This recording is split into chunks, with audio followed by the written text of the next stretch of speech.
사도행전 9장 1절에서 9절까지 말씀입니다. 사도행전 9장 1절에서 9절입니다. 다 찾으셨으면 제가 먼저 읽고 한 절씩 교독하도록 하겠습니다.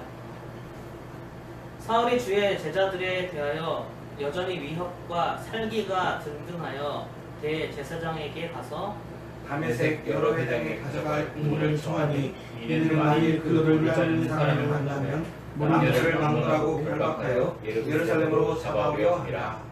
사울이 길을 가다가 다메섹에 가까이 이르더니 후련히 하늘로부터 빛이 그를 둘러 비추는지라. 땅에 엎드려져 들으면 소리가 있어 이르시되 사울아 사울아 내가 어찌하여 나를 박해하느냐 하시거늘 대답하되 주여 누구시니이까? 이르시되 나는 내가 박해하는 예수라. 너는 일어나 시내로 들어가라. 내가 행할 것을 내게 이를 자가 있느니라 하시니 같이 가던 사람들은 소리만 듣고 아무도 보지 못하여 말을 못하고 서 있더라. 사울이 땅에서 일어나 눈은 떴으나 아무것도 보지 못하고 사람의 손에 이끌려 다메섹으로 들어가서 함께 사흘 동안에 보지 못하고 먹지도 마시지도 아니하니라. 아멘. 네. 어느덧 사도행전 드라마라고 치면 이제 9부가 시작되었습니다.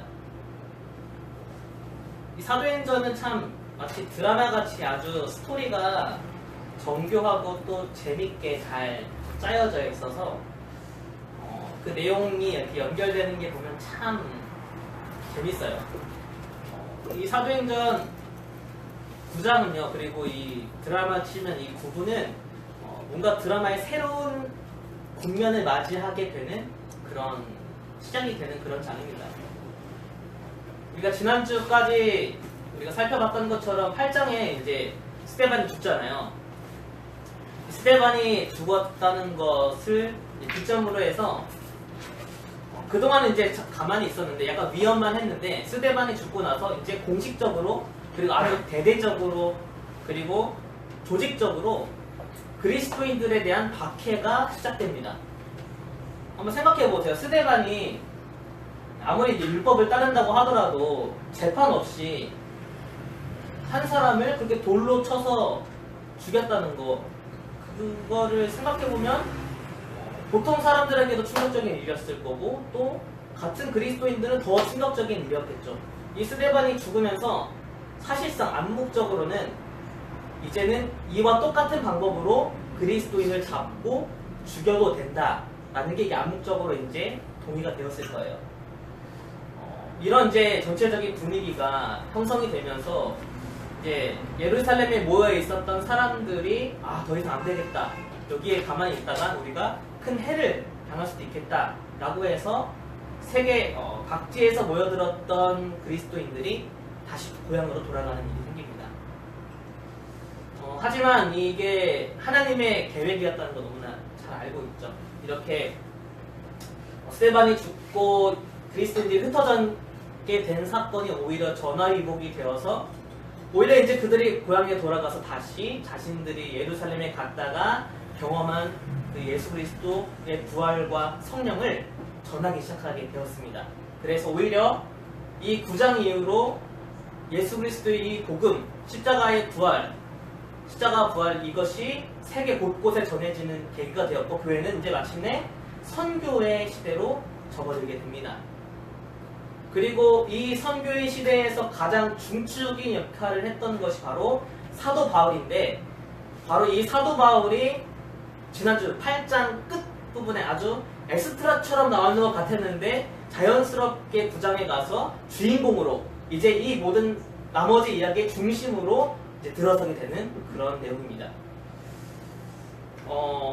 이 9장, 그러니까 지금은 바울이라고 불리기 전에 사울이라고 불리는 지금 이때 이 사울이 처음 등장하는 이 9장에는요. 그리고 오늘 우리가 함께 읽은 본문에는 아주 중요한 모티브가 하나 나오는데요. 바로 길이라는 모티브입니다. 오늘 본문에도 3번이나 그것이 반복되고 있어요. 2번 반복되는군요.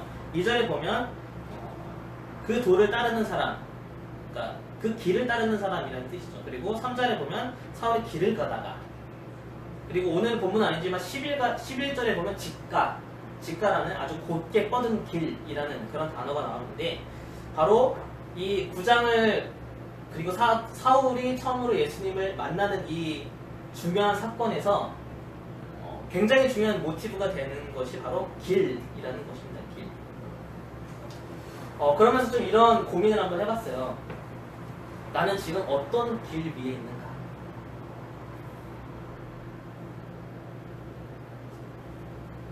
(9장 11절에) 나오는 사울이 예수님을 만났던 곳은 직가라는 곳이었는데, 이게 쭉 뻗은 길, 곧게 뻗은 길이라고 하면, 내가 지금 이 길을 곧게 뻗어져 있는 이 길 위에 있는데, 그 길을 쭉 걸어가다 보면 1년이 지나고 2년이 지나고 10년이 지나면 나는 어떤 모습일까?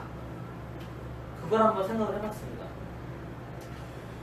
여러분들은 지금 어떤 길 위에 올라와 있는지를 한번 차분하게 지금 생각을 해보셨으면 좋겠어요. 제가 한번 세 가지로 나눠봤는데, 첫 번째는 직업상의 길입니다. 여기 계신 분 다 똑같은 직업을 목사님 가리시고 갖고 있어서 안수 받으셨으니까 내가 왜 이 길을 위에 있는지, 그리고 이 길을 내가 계속 걸어갔을 때 나중에 나는 어떠한 모습일지를 한번 생각해 보시기 바랍니다. 두 번째 길은 가정 안에서의 길입니다. 나는 지금 가정 안에서 어떠한 길을 걸어가고 있는가? 우리 강명수 전도사님은 아빠가 되는 길을 걸어가고 있습니다. 이 아이가 커서 이제 10년, 20년이 돼서 이 길을 쭉 내가 걸어갔을 때 어떤 모습일까? 마지막은 바로 오늘 내가 놓여진 길인데요. 오늘 나는 도전하는 길을 걷고 있는가? 아니면 실패를 향해서 가고 있는 길을 걷고 있는가? 내가 점점 무너지는 길을 걸어가고 있는가? 아니면 내가 그 무너짐 속에서 솟아나고 있는 그런 길을 걸어가고 있는가? 지금 내가 걸어가고 있는 이 길을 더 한 걸음 한 걸음 걸어가다 보면 나는 과연 어떤 모습일까를 한번 생각해 보시기 바랍니다. 사람은요, 참 내가 이 길로 쭉 가면 어떤 결과가 나올지 뻔히 알면서도 그 길을 돌아서지 못하는 것 같아요. 이렇게 가면 내가 잘못된 것을 뻔히 알면서도 그 길을 멈추지 못하고 계속 걸어가는 게 사람의 모습인 것 같습니다. 우리가 선택했던 길, 그리고 우리가 지금 놓여져 있는 이 길, 한번 10년이 지났을 때 내가 어떤 모습일지 한번 지금 생각해 보셨으면 좋겠어요. 그리고 나서 10년을 이런 모습일 때 나는 왜 이 길을 선택했는지 그것도 한번 생각해 보시길 바랍니다. 오늘 사도 바울은요, 다메섹으로 가는 길을 선택했습니다. 많은 길 중에서 다메섹으로 가는 길을 택했습니다. 이 사도 바울, 이 사울이 택한 길이 어떤 길인지 한번 알아보겠는데요. 사울은 아까 말씀드렸던 것처럼 스데반이 처형당했을 때 처음 등장을 하게 됩니다. 그리고 이 사울은 길리기아 다소 지방 사람이고 유대인이고 그리고 바리새인이었습니다. 당시 바리새인, 아주 두 가지 굵직한 바리새파 중에서 힐렐이라는 그 바리새인 그 속해 있었고, 그 힐렐의 손자인 가말리엘한테 직접 율법을 배웠던 아주 수제 중의 수제고, 그리고 아주 잘 나가던 그런 바리새인이었습니다. 그리고 이 사람은 로마 시민권을 가지고 있었던 그런 사람이었죠.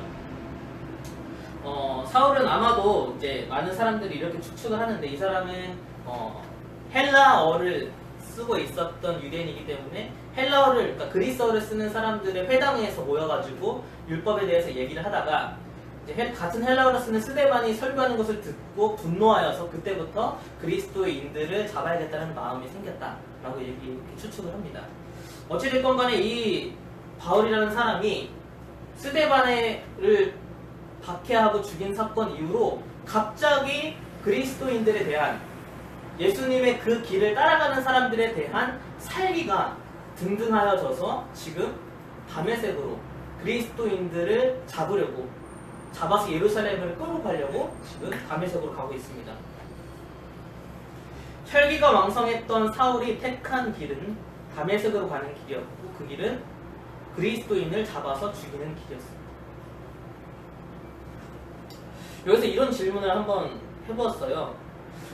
사울은 도대체 뭘 믿었길래 그리스도를 죽이고 싶을 정도로 그렇게 살기가 등등했을까?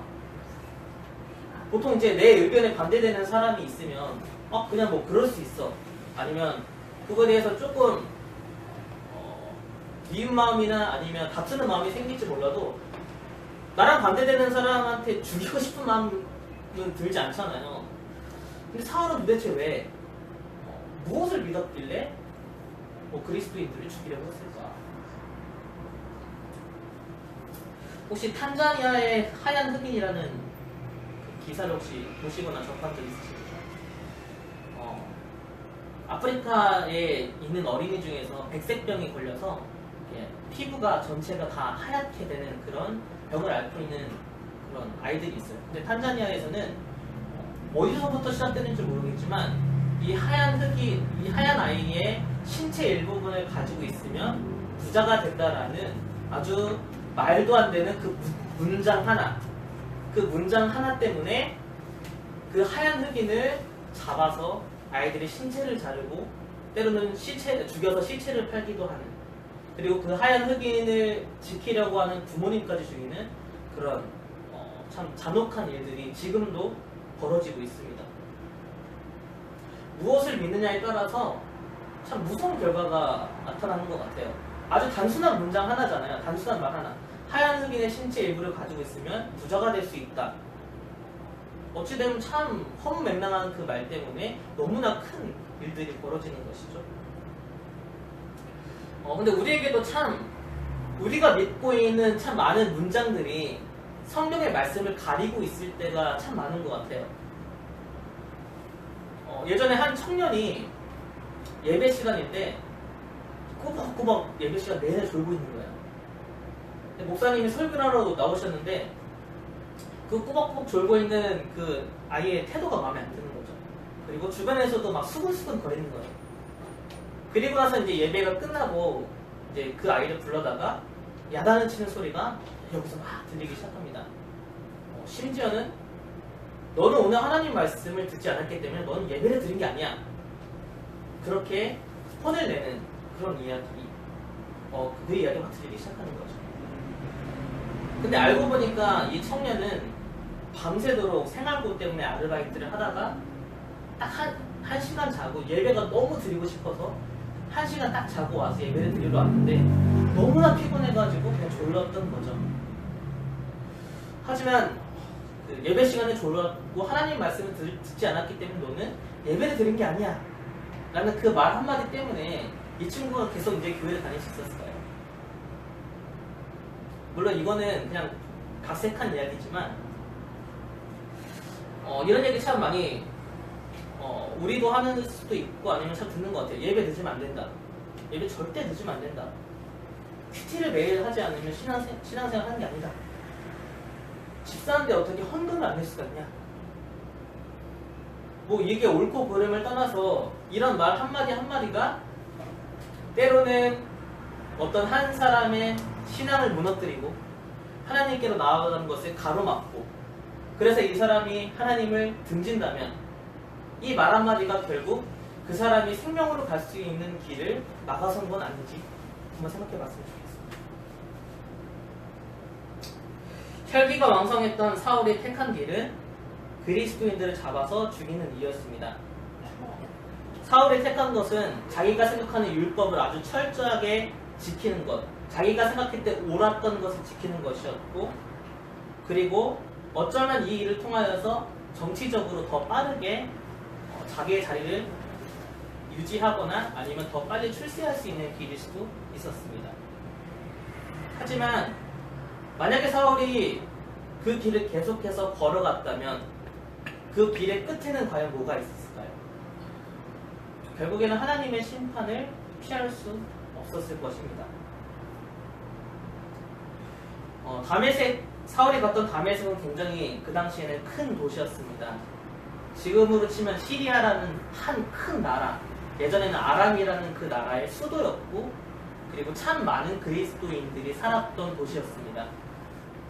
유대인들이 참 많이 살았기 때문에 그곳에는 회당이 참 많았고, 그래서 사울이 가장 먼저 택한 장소가 바로 그 다메섹이라는 도시였습니다.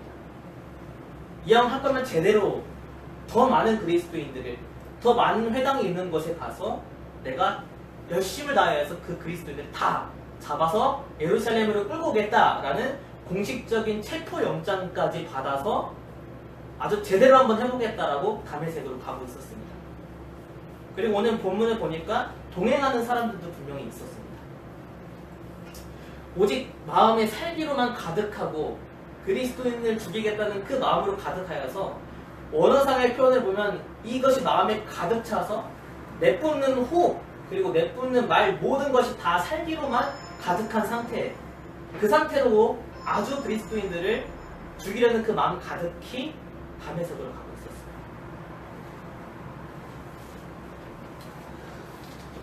다메섹으로 가는 길, 사울의 입장에서는 그 길이 맞는 길이에요. 나에게 생각할 때 이것은 옳은 길이에요. 그리고 어쩌면 출세할 수도 있는 길이에요. 하지만 하나님 입장에서 봤을 때는 그 길을 쭉 뻗어서 결국 끝에 갔을 때는 사울이 심판받을 수밖에 없고 사울이 죽을 수밖에 없는 길입니다. 그리고 마지막으로 오늘 본문을 통하여서 최종적으로 보게 될 것은 그 길이 바로 예수님을 만나게 되는 길이었다는 것입니다. 3절과 4절, 5절 말씀 우리가 함께 보도록 하겠는데요. 3, 4절, 5절 제가 한번 읽어보겠습니다. 사울이 길을 가다가 다메섹에 가까이 이르더니 호련히 하늘로부터 빛이 그를 둘러 비추는지라. 땅이 엎드러져 들음에 소리가 있어 이르시되 사울아 사울아 내가 어찌하여 나를 박해하느냐 하시거늘 대답하되 주여 누구시니이까 이르시되 나는 내가 박해하는 예수라. 살기가 아주 일명 충만해져서 다메섹으로 가는 그 길에서 갑자기 엄청난 빛이 사울을 비추기 시작했습니다. 그래서 그게 너무나 눈이 부셨기 때문에 땅에 엎드릴 수밖에 없었습니다. 땅에 엎드렸기 때문에 그리고 아직도 빛이 비추고 있기 때문에 눈을 뜰 수가 없었겠죠. 아무것도 보지 못하는 상태인데 거기서 이제 갑자기 말소리가 들리는 거예요. 왜 나를 핍박하냐? 근데 이 아무것도 보지 못하는 상태에서 이 얘기를 들으면 사실 상식적으로 생각해보면 그리스도인 중에 한 사람일 수도 있겠다. 그렇게 생각할 수도 있잖아요. 그러니까 누군지는 저는 아직 모르는데. 그런데 5절에 보면요. 이 얘기를 듣고 사울이 굉장히 독특한 대답을 합니다. 5절에 보니까 주여 누구시냐니까. 주여 누구시냐니까. 너무나 빛나는 광채를 봐서 엎드릴 수밖에 없었고 앞을 보지 못한 상태에서 아무것도 보지는 못한 상태에서 그냥 목소리로만 왜 나를 핍박하느냐 라고 물어봤는데 그 이야기를 듣고 주여 누구십니까? 라고 대답했어요. 주여. 왜 사울은 그 목소리를 듣고 주여 누구십니까? 라고 물어봤을까요? 요한복음 1장에 보면 예수 그리스도를 빛으로 표현하는 구절이 참 많습니다. 4절에 보면 그 안에 생명이 있었으니 이 생명은 사람들의 빛이라. 그리고 9절에 보면 참 빛, 곧 세상에 와서 각 사람에게 비추는 빛이 있었느니. 사울이 만났던 그 빛은, 그 광채는 그냥 단순한 빛이 아니라 바로 예수 그리스도였던 것이죠. 그렇기 때문에 사울은 주여 누구십니까? 라고 대답할 수밖에 없었습니다. 요한복음 1장 5절에는 이렇게 기록합니다. 빛이 어둠에 비치되 어둠이 깨닫지 못하더라. 그리고 3장에 보면 이렇게 기록합니다. 악을 행하는 자마다 빛을 미워하여 빛으로 오지 아니하나니 이는 그 행위가 드러날까 하니요.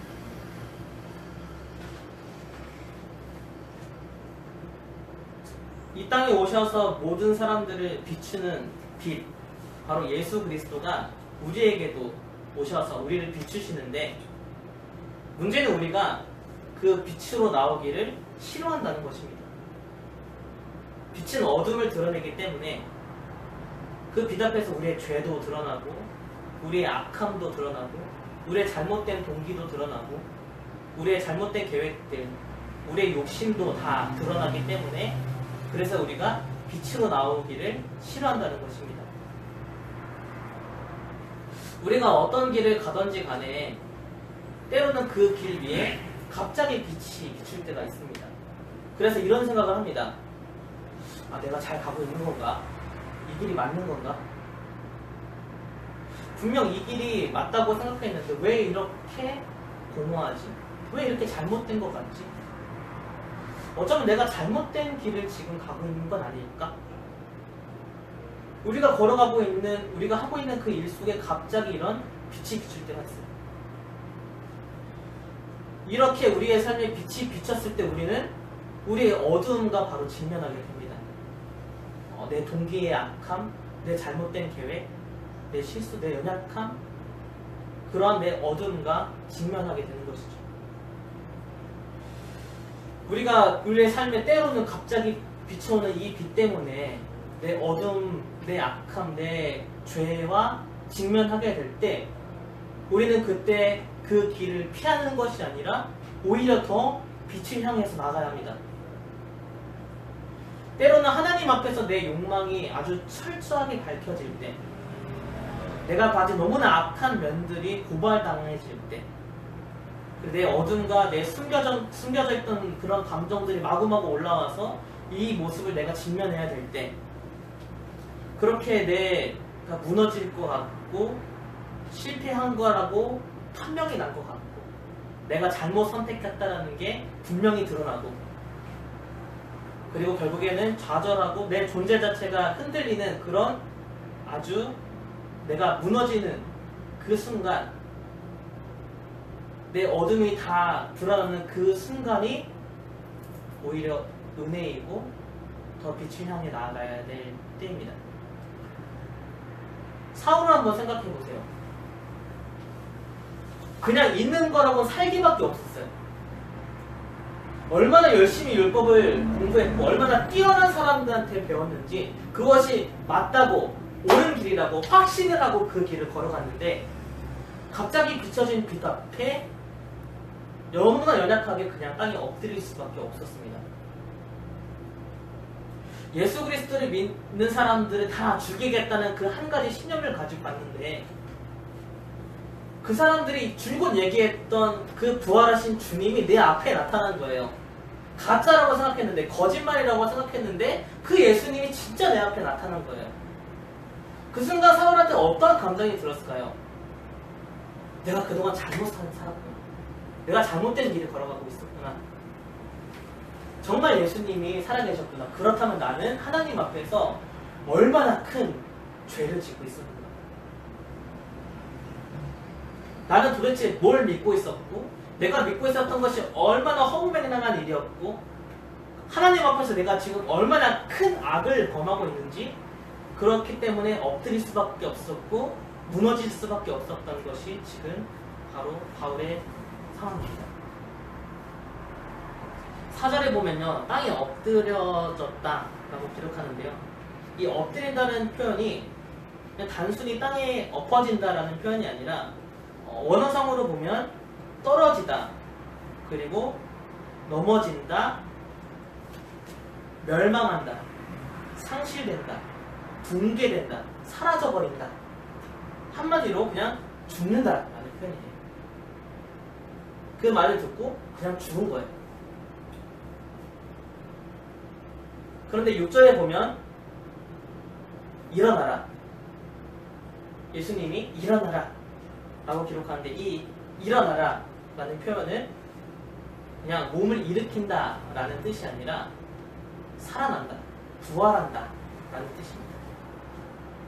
그러니까 지금 사울은 단순히 눈을 어두워서 땅에 엎드렸다가 일어나라고 해서 일어난 이 동작이 아니라 예수 그리스도 앞에서 자신이 죽고 다시 새 생명으로 태어나는 그런 정말 예수님을 만나는 경험을 지금 하고 있습니다. 이 경험이 앞으로 바울의 삶 전체를 이끌어갈 것입니다.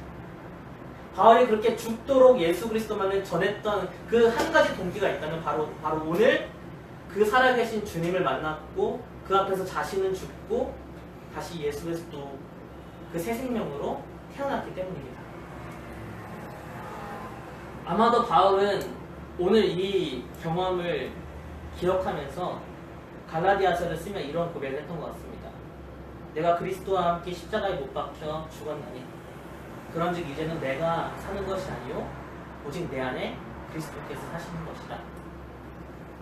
이제 내가 육체 가운데 사는 것은 나를 사랑하사 나를 위하여 자기 자신을 버리신 하나님의 아들을 믿는 믿음 안에서 사는 것이다.